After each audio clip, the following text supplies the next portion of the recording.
And 1525, Ishan Kishan, number 32, Mumbai Indians. Done. Thank you. Shreyas আয়ারকে অতিক্রম করে এবারের আইপিএলে সর্বোচ্চ দাম পেলেন ঈশান কিষান। তিনি ভারতের তরুণ উইকেটরক্ষক এবং একই সাথে একজন দুর্দান্ত বাঁহাতি ব্যাটসম্যান। মুম্বাই ইন্ডিয়ান্স শিবিরে এবার ফিরে গেলেন 15.25 কোটি রুপিতে। হয়তো স্বাভাবিক ছিল এটাই। সাধারণত মুম্বাই ইন্ডিয়ান্স 10 কোটি রুপির উপরে দাম ওঠাতে চায় না, কিন্তু এবার ঈশানকে ধরে রাখতে কতটা মরিয়া ছিল তা বোঝা গেল ঈশান কিষানের দর ওঠানো দেখে। আইপিএলের ইতিহাসে 61 ম্যাচে 1452 রান রয়েছে ঈশান কিষানের এবং তার স্ট্রাইক রেট 136.3। একই সঙ্গে দুর্দান্ত ব্যাটসম্যান ও উইকেটরক্ষক এই ঈশান কিষান। টাকার বৃষ্টি শুরু হয়েছিল যেন আইপিএলে ঈশান কিষানকে ঘিরে।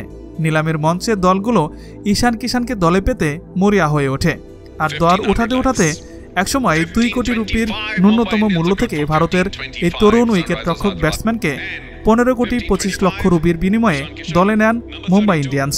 তাকে নিয়ে মুম্বাই ইন্ডিয়ান্স, সানরাইজার্স হায়দ্রাবাদ এবং পাঞ্জাব কিংসের মধ্যে জোরালো দরাদরি হয়। ঝাড়খণ্ডের ঈশান কিষান যে বড় দাম পাবেন তা আশা করেছিল অনেকেই, তবে তিনি যে 2 কোটি থেকে 15 কোটি রুপি পাবেন তা কেউই কখনোই ভাবেনি। ঈশানের এই দামের ফলে এখনও পর্যন্ত নিলামে সবথেকে দামি উইকেটকিপার হলেন ঈশান কিষান। ঈশান নিলামে ওঠার আগ পর্যন্ত সবথেকে দামি ছিলেন শ্রেয়স আয়ার।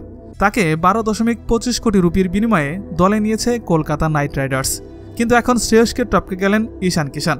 ঈশান কিষানকে নিয়ে যে আইপিএলের মেগা নিলামে দড়ি টানাটানি হবে সে কথা জানাই ছিল, আর হলোও সেটাই।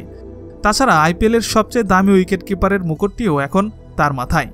এই বাঁহাতি ব্যাটসম্যান এবং উইকেটকিপারের জন্ম হয়েছিল 18 জুলাই 1998 সালে এবং তার বর্তমান বয়স 23 বছর।